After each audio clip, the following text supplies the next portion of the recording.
जो विचार भी 100 साल पहले बोला गया वो महान वटवृक्ष के रूप में आज दुनिया के सामने है। सिद्धांत और आदर्श इस वटवृक्ष को ऊंचाई देते हैं। राष्ट्रीय स्वयंसेवक संघ भारत की अमर संस्कृति का आधुनिक अक्षय वट है। गुलामी के आखिरी दशकों में डॉक्टर साहब और गुरुजी जैसे महान व्यक्तित्वों ने इसे नई ऊर्जा देने का काम किया। आज हम देखते हैं राष्ट्रीय चेतना के संरक्षण और संवर्धन के लिए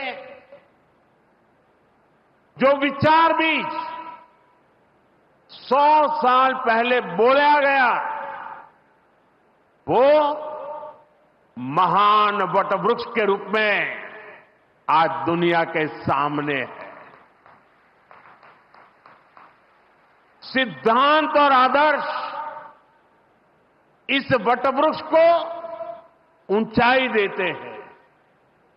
लाखों करोड़ों स्वयंसेवक इसकी टहनी, ये कोई साधारण वटवृक्ष नहीं, राष्ट्रीय स्वयंसेवक संघ भारत की अमर संस्कृति का आधुनिक अक्षय वट है।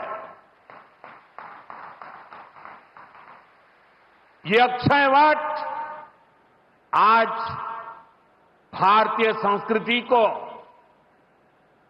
हमारे राष्ट्र की चेतना को निरंतर ऊर्जावान बना रहा है।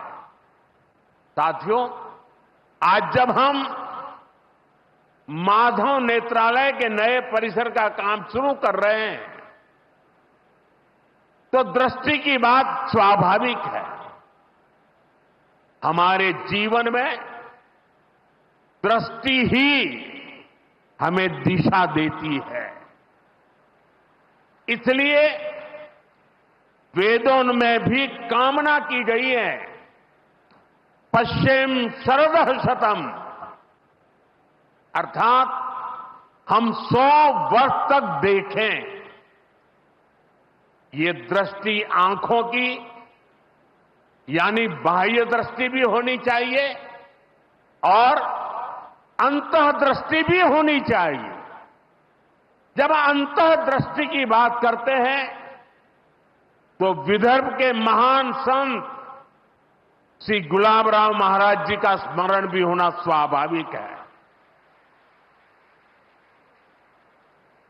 उन्हें प्रज्ञाचक्षु कहा जाता था। बहुत कम आयु में ही उनको आंखों से दिखाई देना बंद हो गया, लेकिन फिर भी उन्होंने अनेकों पुस्तकें लिखी थी। और अब कोई भी पूछ सकता है कि जब आंखों से दिखाई नहीं देता है तो उसके बावजूद भी कोई इतने ग्रंथ कैसे लिख सकता था? इसका उत्तर यह है कि उनके पास भले ही नेत्र नहीं थे, लेकिन दृष्टि थी।